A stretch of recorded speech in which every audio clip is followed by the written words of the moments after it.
नमस्कार साथियों, स्वागत है आपका वासुदेव डिजिटल डेस्क के हमारे खास कार्यक्रम सुनी अनसुनी के एपिसोड 3 में। आज हमारे साथ हैं मुजफ्फरनगर जनपद के सबसे वरिष्ठतम नेताओं में से एक समाजवादी पार्टी के पूर्व जिलाध्यक्ष श्री प्रमोद त्यागी जी। प्रमोद त्यागी जी, स्वागत है आपका वासुदेव डिजिटल डेस्क पर। बहुत बहुत धन्यवाद। और मैं आपको इसके लिए बधाई भी देता हूं कि आपने वासुदेव डिजिटल चैनल चालू किया है और ईश्वर से प्रार्थना है कि आपका चैनल दिनों दिन तरक्की करे और जनता की आवाज़ को सामने ला सके। त्यागी जी, अभी मुजफ्फरनगर को गुड़ की नगरी के नाम से जाना जाता है। हाल ही में मुख्यमंत्री योगी आदित्यनाथ ने गन्ने पर 30 रुपये की बढ़ोतरी की है। तो ऐसा कहा जा रहा है सत्ता के पक्ष की तरफ से कि अब विपक्ष के पास कोई मुद्दा नहीं रह गया है। तो क्या विपक्ष पूरी तरीके से मुद्दा विहीन हो चुका है या फिर ऐसे कौन से मुद्दे हैं जो विपक्ष उठाना चाहता है इस समय? पहली बात तो मुझे आश्चर्य है, आप खुद किसान परिवार से हैं, कि 30 रुपये क्विंटल भाव बढ़ाने के बाद भारतीय जनता पार्टी के कार्यकर्ता या कोई भी व्यक्ति ये कह रहा है कि अब कोई मुद्दा नहीं रह गया। शायद वो किसान नहीं है जी। पूछें उनसे यूरिया में 10 किलो वजन घटा है या नहीं घटा है। पूछें उनसे डीएपी एनपी के दाम कहाँ हुए हैं, कीटनाशक दवाइयों के दाम कहाँ हुए हैं। आज पर एकड़ लागत गन्ने पर क्या रही है। आप गन्ना पैदा नहीं कर सकते, नए बीज बीमार हो गए हैं अगर उसको इतना ज़्यादा रासायनिक खाद ना दिया जाए। और खर्च कहाँ है, लेबर पर खर्च देख लीजिए, बिजली खर्च देख लीजिए, डीजल महंगा है, साधन महंगे हैं। 30 रुपये क्विंटल, 30 रुपये क्विंटल से मेरे सामने मुख्यमंत्री जी बैठ जाए, मुझे समझा दें गणित। और जिन गन्ना मिल मालिकों के दबाव में ये 30 रुपये बढ़ाए हैं, मैं आपके चैनल पर नाम नहीं लूँगा, मैं गन्ना मिल मालिक की कहीं भी बता रहा हूँ कि अब की बार अगर सरकार 50 रुपये क्विंटल भी बढ़ा देती है, 60 रुपये क्विंटल भी बढ़ा देती है, तब भी हमें नुकसान नहीं है। एथेनॉल कितना बिक रहा है साहब, देख लें, सरकार खरीद रही है। बिजली सरकार खरीद रही है, मैली आपकी बिक रही है। सीरे की क्या पोजीशन है, सब शराब के कारखाने लगाए हुए हैं, कहाँ जा रही है खोई। आप चीनी पर आधारित नहीं है शुगर मिल, और चीनी भी महंगी है, और सल्फिटेशन के बाद खर्च कम आ गया और चीनी जहरीली होगी। ये तो किसानों के साथ मजाक है। 30 रुपये क्विंटल बढ़ाना सीधा आरोप है कि शुगर मिल मालिक मुनाफे में है और गन्ना किसानों को वो मुनाफा देने की बजाय सरकार पूंजीवाद का पक्ष ले रही है। निश्चित, मैं ये नहीं कहता हूँ कि गन्ना मिल मालिकों के साथ कोई पक्षपात होना चाहिए, क्योंकि गन्ना मिल मालिक भी अगर संतुष्ट नहीं रहेंगे तो भी किसानों को नुकसान है। और कोई गन्ने को पेलने के साधन अब नहीं रहे, क्रेशर्स नहीं रहे, खड़े कोल्हू की भी स्थिति अब बहुत अच्छी नहीं है, कई कारण है उसके पीछे। लेकिन शुगर मिल मालिक आज इतने ज़्यादा मुनाफे में हैं, इतने ज़्यादा मुनाफे में हैं कि संभवतः कभी नहीं रहे। और झूठ बोलते हैं सरकार के लोग। बुढ़ाने का गन्ना पेमेंट कहाँ हुआ है, शामली का बहुत सालों का रुका हुआ है, ऊन का कहाँ हुआ है, थाना भवन का कहाँ हुआ है, किनौनी का कहाँ हुआ है, एक मोदी नगर का कहाँ हुआ है, रमाला का कहाँ हुआ है। एक लंबी सीरीज है प्रदेश में शुगर मिल्स की पेमेंट ना होने की। इतने मुनाफे के बाद कुछ प्राइवेट शुगर मिल मालिकों ने समय पे पेमेंट किया है, उन्हें मुनाफा बहुत हो रहा है, उन्हें कोई दिक्कत नहीं उनकी, फिर भी मैं सोच अच्छी मानता हूँ कि उन्होंने कर दिया समय पे। सरकार का क्या योगदान है इसमें, सरकार तो ज़बरदस्त उनको मुनाफा दे रही है, उसके बाद भी पेमेंट नहीं हो रहा है। इसका जवाब दें मुख्यमंत्री जी, इसका जवाब दें गन्ना मंत्री जो यहीं आके बोल रहे थे मुझे फुलनगर में, जब उनसे सवाल किए गए कि हरियाणा और पंजाब के बराबर दाम दीजिए, तो उनका जवाब क्या था कि वहाँ तो कुल गन्ना एक मिल के बराबर भी नहीं होता। तो जब यहाँ व्यावसायिक कंपटीशन है तो यहाँ तो भाव ज़्यादा होना चाहिए। वहाँ से हमारी रिकवरी ज़्यादा है, महाराष्ट्र से भी ज़्यादा रिकवरी हमारी, और अगर उसके बाद भी दाम नहीं बढ़ते हैं तो कहीं ना कहीं संशय वो शक होता है। किसान ने आपको कोरोना में बचा के रखा, खेती आधारित आपकी व्यवस्था है, अर्थव्यवस्था भारत की, इसलिए भारत कोरोना को झेल गया कंपैरेटिवली पश्चिमी राष्ट्रों के मुकाबले। तो ऐसे में किसानों के साथ विश्वासघात है। त्यागी जी, अखिलेश यादव जी की सरकार में निश्चित रूप से गन्ने के भाव में बम्पर बढ़ोतरी हुई थी, लेकिन वहीं भारतीय जनता पार्टी का ये भी आरोप है कि गन्ना किसानों को मिलने वाले ब्याज को अखिलेश यादव ने माफ़ कर दिया था। जो किसानों को मिलना चाहिए था। देखिए, अगर उस वक्त की स्थिति आपके ध्यान हो, उस वक्त शुगर मिल इतनी ख़राब स्थिति में थे, और ये दिला रहे हैं क्या ब्याज? मैं बैठा हूँ, मेरे नाम जो गन्ना है, मेरे नाम बुढ़ाने, मैं अपने लिए कह रहा हूँ, आज तक पेमेंट नहीं हुआ, दिला दें ब्याज योगी जी, लक्ष्मी चौधरी जी दिला दें। मैं कह रहा हूँ, मैं माइक के सामने कह रहा हूँ, मुझे ब्याज दिलाया है क्या? वो तो शुगर केन परचेज एक्ट 1956 का बना हुआ है। BM सिंह बराबर उच्च न्यायालय, सर्वोच्च न्यायालय में लड़ते रहे उनके लिए, दिया है कि इन्होंने ब्याज? और एक जो बात ये कह रहे हैं, मुझे तो आश्चर्य है कि ऐसी बात भी लोग स्वीकार करते हैं। जो गन्ने की लागत है, अखिलेश जी की सरकार में, इसलिए नहीं कह रहा मैं समाजवादी पार्टी का कार्यकर्ता हूँ, मैं तथ्यों के आधार पर कह रहा हूँ। अखिलेश जी की जब सरकार थी, इफ्को कर्फको के खाद की आंख मीच के लोग खरीदते थे। दुखद है, जो मल्टीनेशनल कोऑपरेटिव रूप है इफ्को, पूरी दुनिया में जिसका व्यावसायिक खाद के कंपटीशन में बड़ा नाम है, उसको खाद नकली आ रहा है जी, और मिल नहीं रहा किसानों को। पुलिस का लाठीचार्ज हो रहा है किसानों पे, 2-2 कट्टे मिल रहे हैं किसानों को, कोऑपरेटिव सोसाइटी से, गन्ना सोसाइटी से। एक तरफ खाद की पूरी बगैर मिलावट का खाद मिलता था अखिलेश जी की सरकार में, ना मिलता हो पूछो किसानों से, भारतीय जनता पार्टी के कार्यकर्ताओं से पूछो, आज क्या स्थिति है खाद की। वो मिलावट वाला महंगा खाद भी नहीं मिल रहा है, लोग बाजार से खराब खाद खरीदने के लिए मजबूर। पता है इस बार क्या हुआ? पूरे बाग खत्म हो गए, नहीं आए आम की फसल, क्योंकि जो कीटनाशक दवाइयाँ थी सब नकली थी जी। तो आप नकली खाद, नकली दवाइयाँ, वो भी महंगी, और बात करते हैं कोई इशू नहीं रहा। मुझे तो आश्चर्य है, या तो सोचते नहीं हैं, या उनकी गन्ने या खेती के अलावा कोई अतिरिक्त आमदनी है जिसलिए वो इसके फिक्र में नहीं है। मेरे से कोई भारतीय जनता पार्टी का कार्यकर्ता बहस करे, मैं तैयार हूँ।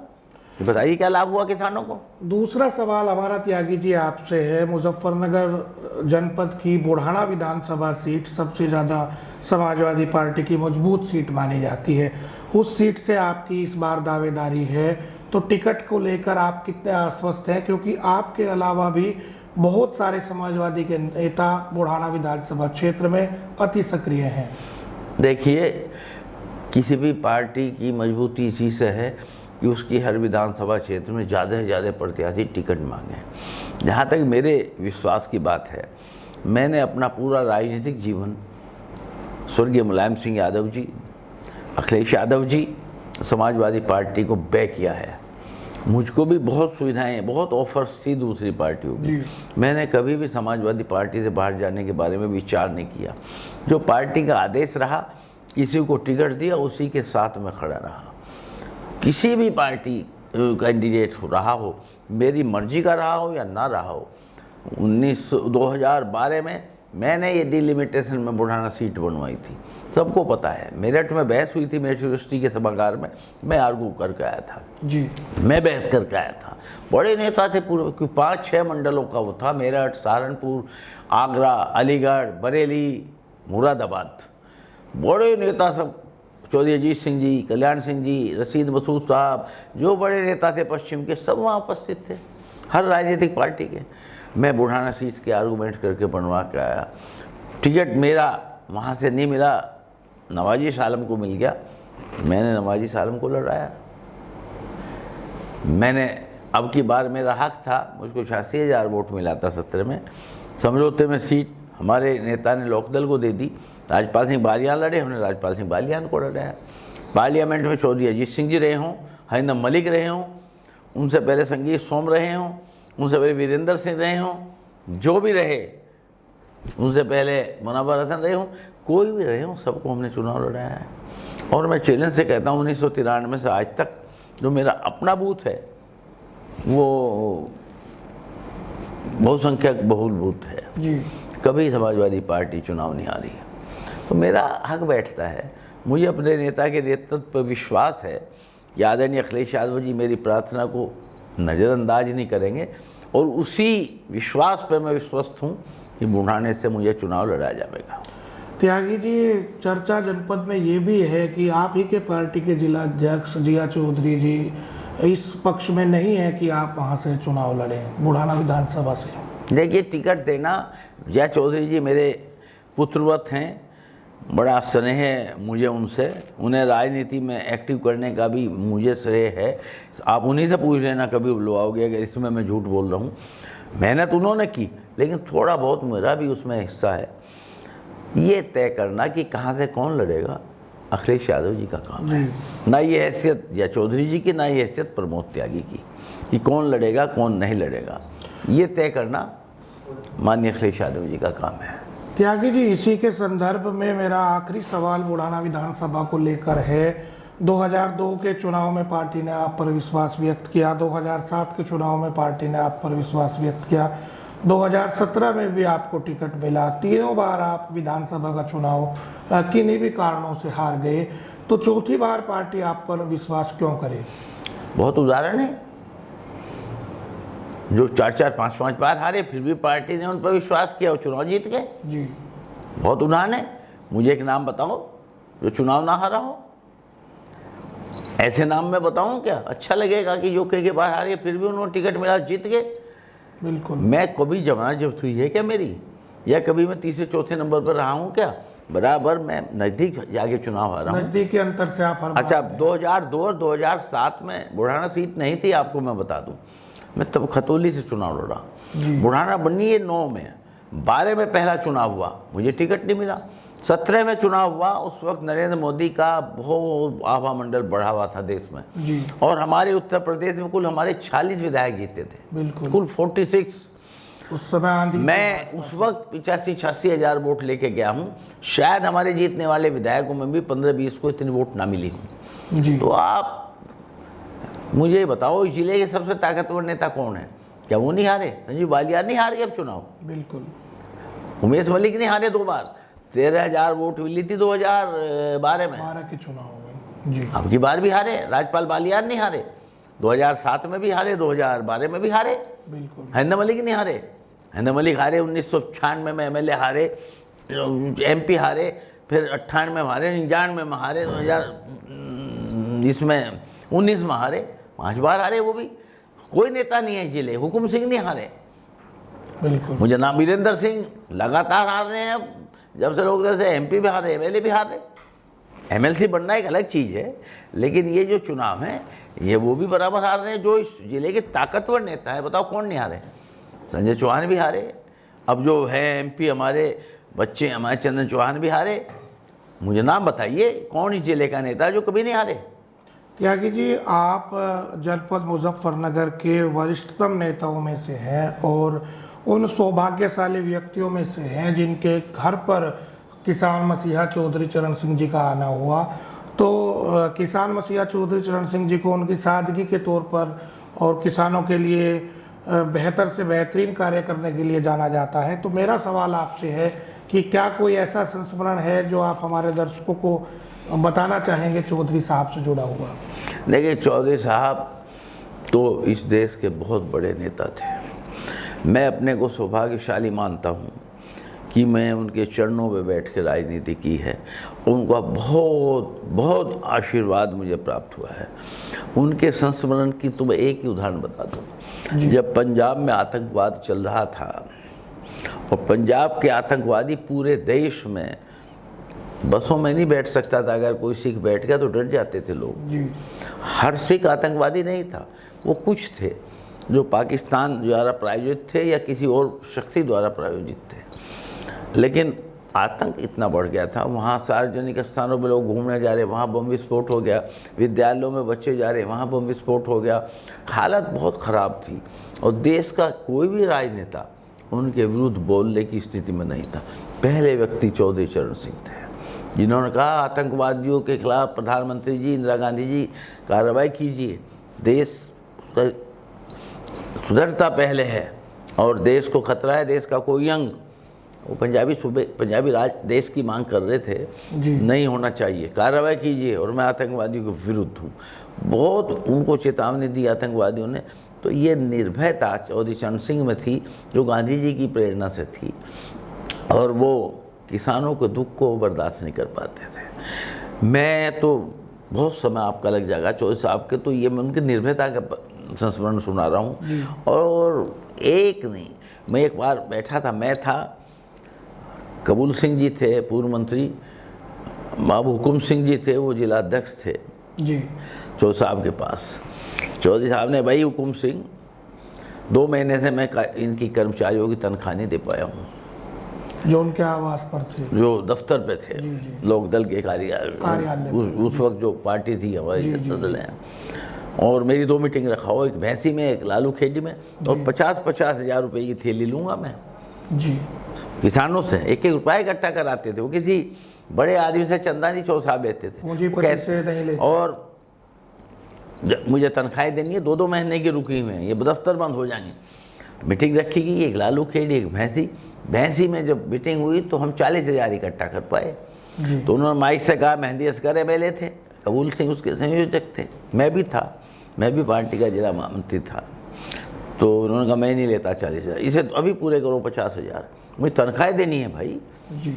मुझे अभी 50,000 चाहिए। तो लोगों ने, जिसके पास 50 रुपये थे, जिसके पास 20 रुपये थे, नतीजा उसी वक्त भैंसी में 50,000 रुपये हुए और चौधरी साहब को 1 लाख रुपए की थैली दी गई। तो ऐसे नेता थे वो, जो नौकरी की तनख्वाह, उनको एक आवाज़ पे लाखों रुपए दे सकते थे सेठ लोग, लेकिन उन्होंने कभी नहीं किया। वो सही मायने में गांधी भक्त थे, गांधी जी के अनुयायी थे, और मुझे गर्व है कि मैंने मुझको आशीर्वाद मिला है। अखिलेश यादव जी और मुलायम सिंह यादव जी, किस नेता को आप ज़्यादा परिपक्व मानते हैं? देखिए, ये आपका क्वेश्चन जो है थोड़ा सा अव्यवहारिक है। जी। मुलायम सिंह जी पिता थे, अखिलेश जी पुत्र हैं। मुलायम सिंह जी ने पार्टी स्थापित की, अखिलेश जी उसे आगे बढ़ा रहे हैं। जी। वंश में एक स्थापित करता है आगे बच्चे, अगर बच्चा आगे बढ़ा रहा है उसको, तो वो तो लायक है ना। बिल्कुल।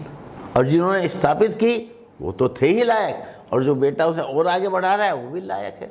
तो दोनों ही नेता बहुत बड़े थे, अपनी अपनी जगह दोनों की विशेषताएं थी, और विशेषताएं हैं अखिलेश जी की, और नेताजी के ही रास्ते पर अखिलेश जी चल रहे हैं। इसी से जुड़ा हुआ दूसरा सवाल है कि उत्तर प्रदेश का सबसे बेहतर मुख्यमंत्री आप किसे मानते हैं?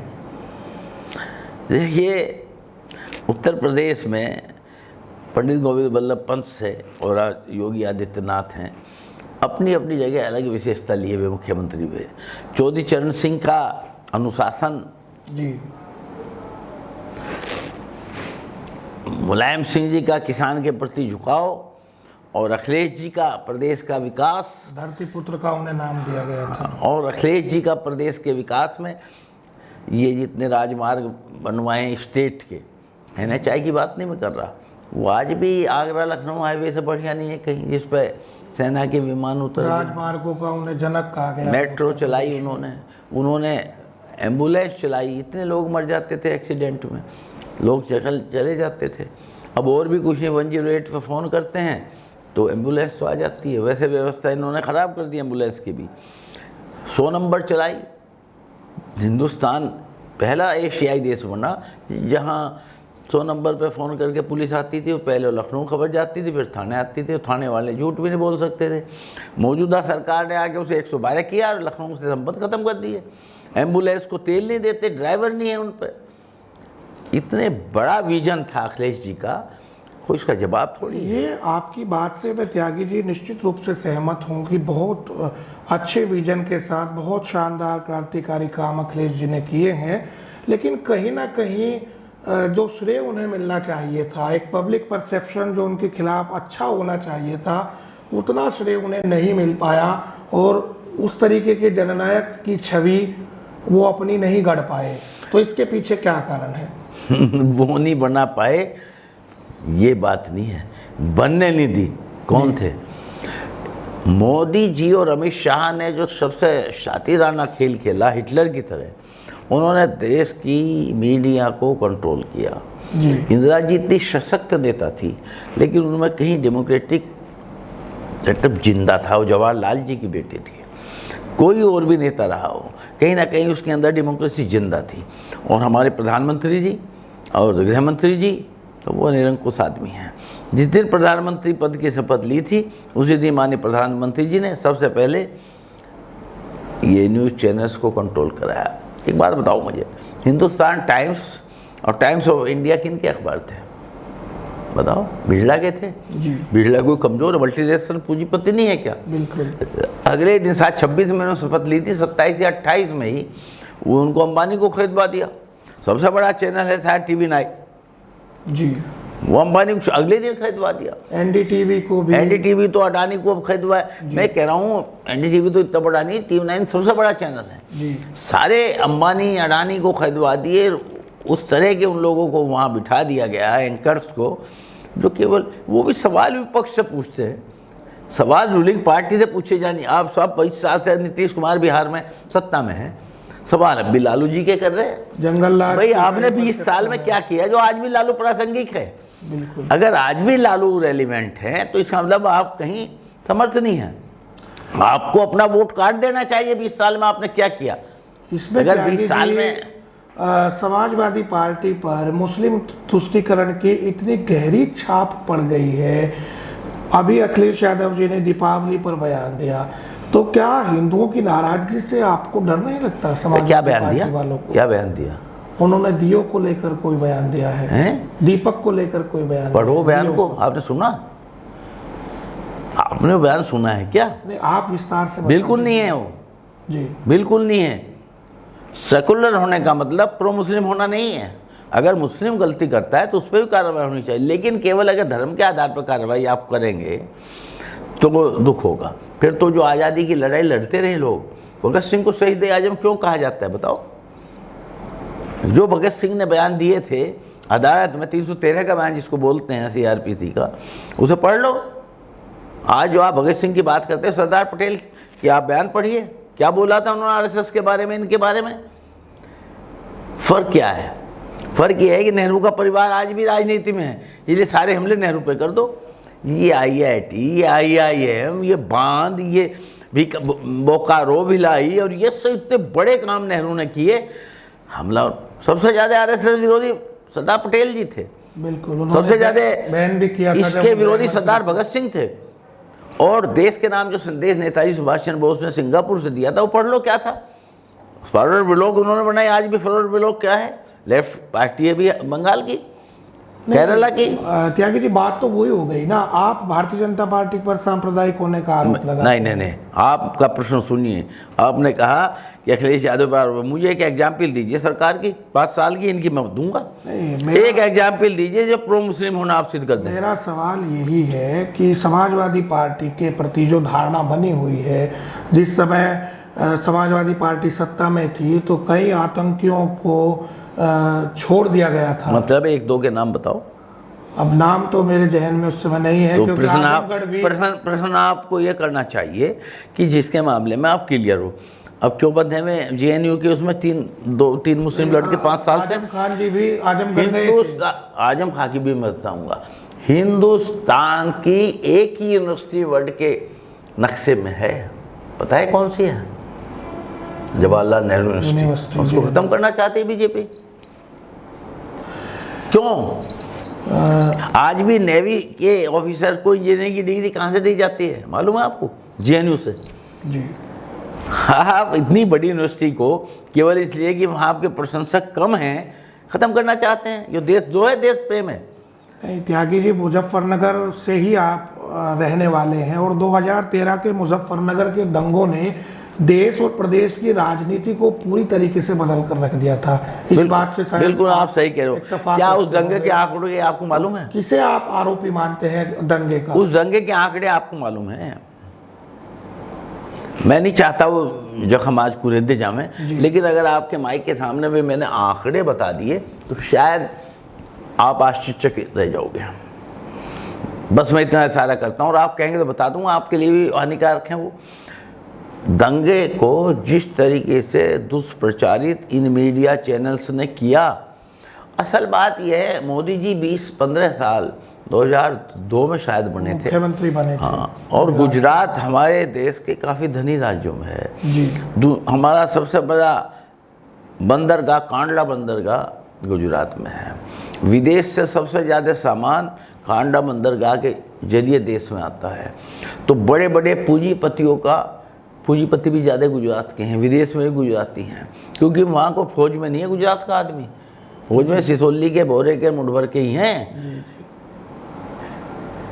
फौज में गुजरात का कोई शहीद हुआ हो कारगिल में या बाद में, तो मुझे बताओ। नहीं, गुजरात को टारगेट किया जाता है, उसी गुजरात ने सरदार टारगेट वल्लभ भाई पटेल को आपने दिया जो है। बात की उसका उत्तर मैं दे रहा हूँ। उसी गुजरात ने महात्मा गांधी जी दिए हैं देश को। नहीं, गुजरात से महर्षि दयानंद भी आए, जी गुजरात से तो सरदार पटेल भी आए, गुजरात से तो होमी भाभा भी आए, गुजरात से मुरारजी देसाई भी आए।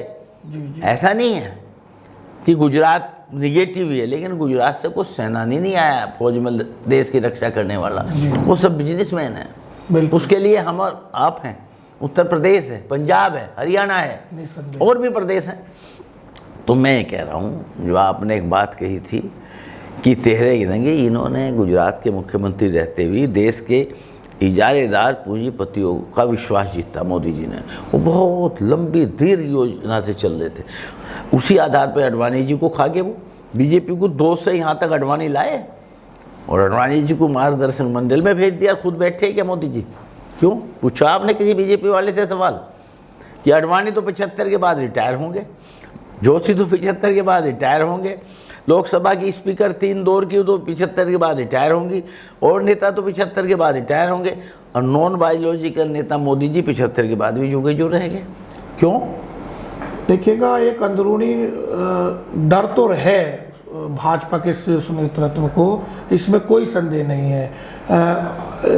उनके अंदर एक डर का भय तो रहता है। जिस तरीके से कई प्रदेशों में कमजोर मुख्यमंत्री दिए गए बड़े चेहरे होने के बावजूद भी, जैसे हम मध्य प्रदेश की बात तो ये सवाल तो उनसे पूछो भाजपा वालों शिवराज से, सिंह चौहान जी, मैं क्या जवाब दूंगा? बिल्कुल, मैं आपकी इस बात से सहमत हूँ, लेकिन मेरा सवाल वही था कि आप किसे आरोपी मानते हैं, क्योंकि उस समय सरकार आपकी थी प्रदेश के अंदर। मैं कह रहा हूँ, प्रदेश के अंदर सरकार की बात छोड़िए, जितने टीवी चैनल्स थे ये सब इजारेदार पूंजीपतियों के थे ज़्यादातर।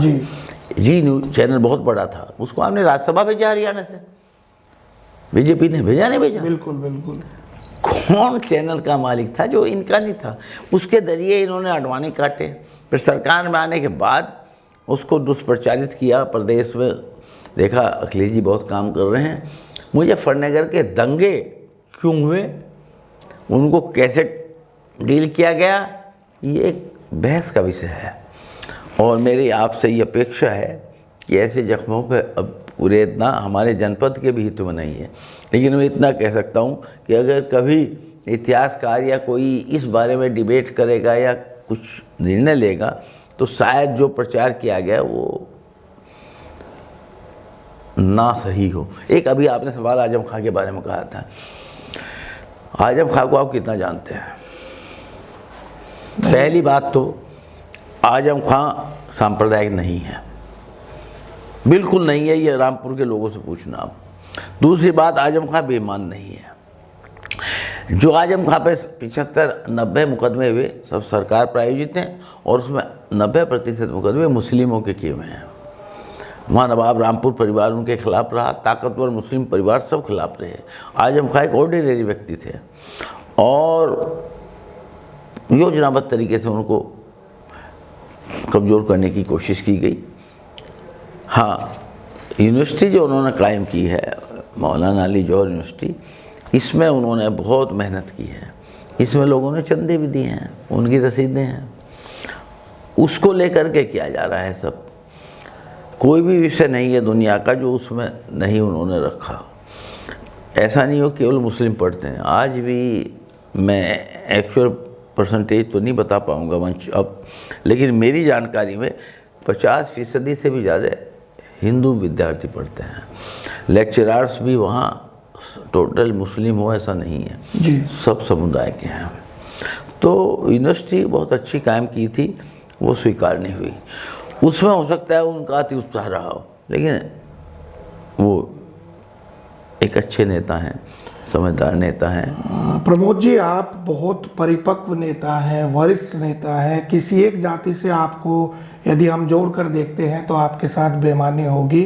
फिर भी मेरा सवाल है, 2017 के चुनाव में विधानसभा के आपका सजातीय वोट आपको न मिलने के कारण आप वो सीट हार गए थे, तो 2027 में आपकी तैयारी है, तो त्यागी समाज से कितनी अपेक्षा आप रखते हैं? ये आप कैसे कह सकते हैं सजाती वोट मुझे नहीं मिला? त्यागी जी, आपने अपने राजनीतिक जीवन में अनेकों बार जेल यात्राएं की है। 1980 में आप चर्चित माया त्यागी कांड के अंतर्गत जेल में गए। आज की पीढ़ी माया त्यागी कांड से उस तरीके से वाकिफ नहीं है, तो हम उस समय के बारे में, उस घटना के बारे में आपसे जानना चाहते हैं। आप हमारे दर्शकों को बताइए। देखिए, माया त्यागी कांड जुलाई 1980 में हुआ था। उनके जो पति थे ईश्वर त्यागी, तलेटे के रहने वाले, तो थोड़ा आपराधिक बैकग्राउंड रही। तो गोल्ड इंस्पेक्टर थे बागपत के, उनको सूचना हुई कि कोई क्रिमिनल्स आ रहे हैं कार में। उन्होंने छापा मारा। कहाँ पर? बागपत शहर में। दोपहर की बात थी जी। लेकिन चलो वो सब पकड़ लेते हुए मान लिया। माया त्यागी को भी पकड़ा, उनकी पत्नी, जब पति और पत्नी साथ है तो कोई अपराध के लिए तो जाने रहे। उसको नंगी कर दिया पूरी तरीके से, और नंगी करके बाजार में को थाने में ले गए। वो, मैं ये तो नहीं कहता बलात्कार हुआ, मैं ये नहीं, लेकिन बिल्कुल नंगी करके सिर से पैर तक। क्या भारत में सभ्यता है? नहीं। महाभारत हो गया था इस पर तो। बिल्कुल। द्रौपदी जी नंगी हो भी नहीं पाई थी श्री कृष्ण जी के कृपा से। और उसके बाद जो हुआ माया त्यागी के साथ, तभी पूरा देश में उसके प्रति तीव्र प्रतिक्रिया हुई। और चौधरी साहब जो मूलतः आंदोलन के समर्थक नहीं थे, वही चाहते थे चुनाव में हम आलोचना करेंगे दूसरी सरकार की और चुनाव हम जीतेंगे। वो भी उद्वेलित हो गए। और उन्होंने मुलायम सिंह यादव जी और सतपाल मलिक, दो उनके हनुमान थे, चौधरी चरण सिंह जी, चौधरी साहब के जी। और इन्होंने माया त्यागी आंदोलन की घोषणा कर दी। विश्वनाथ प्रताप सिंह की सरकार थी, वो मुख्यमंत्री थे। और इतना जन आंदोलन हुआ। लोकदल के कार्यालय कई सौ गेहूं के कट्टे, लोगों ने गन्ना, वो गेहूं भी, दाल भी, चावल भी, गांव-गांव में लोग जेल जाने के लिए आ रहे थे। आंदोलन, पूरा शहर जाम रहता था। मैं खुद गिरफ्तार हुआ 13 जुलाई को, 14 अगस्त को छूटा, 31 दिन जेल में रहा। और सौभाग्य था चौधरी चरण सिंह भी जेल में आए थे हम लोगों को आशीर्वाद देने। ठाकुर विजयपाल सिंह, चंदन सिंह जी, हुकुम सिंह, वीरेंद्र सिंह, मट्टू मियाँ, यहाँ जेल में कई सौ कार्यकर्ता थे। कुछ लोग हमारे बरेली जेल में भेजे गए। तो और अंततः जुडिशल इंक्वायरी उसमें तय हुई, और जुडिशल इंक्वायरी में रिपोर्ट आई खिलाफ, फांसी की सजाएं हुई। पूरा वो केस सही माना गया, बड़ा इंसाफ हुआ। आज नहीं हो सका था इंसाफ सरकार के मामले में, फिर भी मैं उस वक्त मानता हूँ कांग्रेस सरकार ने इतना, उनका जनतंत्र में विश्वास था कि आंदोलन के बाद उन्होंने इतना किया। आज तो आप आंदोलन करो, तुरंत FIR हो, तुरंत ट्रायल हो, 2 साल की सजा, उनको अयोग्य घोषित कर दें। तो आज तो डेमोक्रेसी को मार दिया गया है। कांग्रेस को और लोकतंत्र को आप बार बार जोड़ रहे हैं त्यागी जी। उसी कांग्रेस पर आपातकाल थोपने का भी आरोप है इस देश के ऊपर। देखिए, आपातकाल गलत था, उसको कांग्रेस का नेतृत्व स्वीकार कर चुका है। लेकिन आपातकाल इलीगल नहीं था। उस वक्त भारतीय संविधान में आपातकाल लगाने के प्रोविजंस थे, जो जनता पार्टी की सरकार ने राजस्व संशोधन करके समाप्त किए। उनको प्रयोग नहीं किया जाना चाहिए था। मैं मानता हूँ गलत थी कांग्रेस की वो काम, लेकिन वो भी संवैधानिक था। फिर भी ये संशोधन से खत्म किया गया। आज की सरकार इतना संविधान को मानती है, आप जाने। 2027 में समाजवादी पार्टी की सरकार बने, ऐसा क्यों माना जाए? देखिए, आज किसान नाराज, छोटा व्यापारी नाराज, GST ने कमर तोड़ रखी है, रोजाना छापे कि इंडस्ट्रियलिस्ट को, ये कारपोरेट के पक्ष में हैं, छोटे इंडस्ट्रियलिस्ट के पक्ष में नहीं है, छोटे व्यापारी के पक्ष में नहीं है भारतीय जनता पार्टी। वो कॉरपोरेट इंडस्ट्रियलिस्ट जो हैं, अडानी हो, अंबानी हो, बिरला हो, डालमिया हो, सिंघानिया हो, तो मटीरियलिस्ट इंडस्ट्रियलिस्ट हैं, उनके पक्ष में है। आज व्यापारी परेशान, किसान परेशान, मजदूर परेशान, नौजवानों को रोजगार नहीं मिल रहा है। कोई आवाज़ उठा, टीचर आवाज़ उठाते हैं, उन पर लाठीचार्ज होता है। कोई भी आवाज़ उठाता है, सीधा लाठीचार्ज होता है। अंग्रेजी राज से भी भयानक स्थिति है। और हर चीज़ में हमारे संवैधानिक पद पर बैठे हुए लोग इस तरह के वक्तव्य देते हैं जो शायद नहीं देने चाहिए। तो जनता में बहुत ज़्यादा रोष है। और रोष का लाभ हमें मिलेगा, क्योंकि मुख्य विपक्षी दल हम हैं। भारतीय जनता पार्टी का उत्तर प्रदेश में अल्टरनेट जो है वो समाजवादी पार्टी है, तो उसका लाभ हमें मिलेगा। और मुझे पूरा विश्वास है ये प्रदेश की जनता के प्यार से, उनकी मेहनत से, उनके लगाव से हमारे नेता माननीय अखिलेश यादव जी उत्तर प्रदेश के मुख्यमंत्री बनेंगे। उससे पहले 2027 के विधानसभा चुनाव से पहले एक सेमीफाइनल है पंचायत चुनाव का, त्रिस्तरीय पंचायत चुनाव, क्योंकि आप समाजवादी पार्टी के वरिष्ठतम नेताओं में से है, संस्थापक सदस्यों में से है, तो आपसे हम जानना चाहते हैं कि क्या समाजवादी पार्टी पंचायत चुनाव लड़ेगी? देखिए, ये पंचायत चुनाव हैं, ये राजनीतिक आधार पर होते ही नहीं, ये क्षेत्रीय आधार पर होते हैं। और जो पंचायत चुनाव जीतते हैं, जिस पार्टी की प्रदेश में सरकार होगी, चेयरमैन उसी पार्टी में सम्मिलित हो जाते हैं। कम लोग ऐसे हैं जो विपक्ष की साथ रह सकते हैं। उनमें लोकल बॉडीज को राजनीतिक आधार पर ज़्यादा देखना नहीं चाहिए। ये तो क्षेत्रीय आधार पे, व्यक्तिगत आधार पे, जाति आधार पे बहुत सी चीज़ें काउंट करती हैं इसमें। और मैं नहीं समझता इन चुनाव के रिजल्ट से बहुत ज़्यादा राजनीतिक पार्टियों पर फर्क पड़ता है। हाँ, आपस में फूट जरूर हो जाती है, वो बीजेपी में भी होगी। बिल्कुल। अभी पहले सत्र में लोकदल के जिलाध्यक्ष संदीप मलिक जी हमारे साथ थे और उन्होंने स्पष्ट कहा कि राष्ट्रीय लोकदल हर एक सीट पर अपने प्रत्याशी उतारेगा, यानी कि गठबंधन के तहत रालोद भाजपा चुनाव नहीं लड़ेंगी, अलग अलग चुनाव लड़ेंगी। तो समाजवादी पार्टी का इस पर क्या वक्तव्य है? ये तय करना हमारे राष्ट्रीय अध्यक्ष जी का काम है। अभी कोई स्पष्ट दिशा निर्देश नहीं है, अब वो जो तय करेंगे उसी प्रकार से पार्टी निर्णय लेगी। मेरी व्यक्तिगत राय थी, मैंने बता दी, ये चुनाव राजनीतिक आधार पर नहीं होते होने चाहिए। तो हमारे साथ थे समाजवादी पार्टी के संस्थापक सदस्यों में से एक, मुजफ्फरनगर ही नहीं पश्चिम यूपी के वरिष्ठतम नेताओं में से एक, जिनकी निष्ठा किसी भी स्थिति परिस्थिति में समाजवादी पार्टी से नहीं डिगी, प्रमोद त्यागी जी। बड़ी ही बेबाकी से, बहुत ही सुंदर ढंग से उन्होंने हमारे सभी कठिन से कठिनतम सवालों का जवाब दिया। जल्द मिलते हैं आपसे अगले किसी नए मेहमान के साथ। बहुत बहुत धन्यवाद। आप देखते रहें वासुदेव डिजिटल।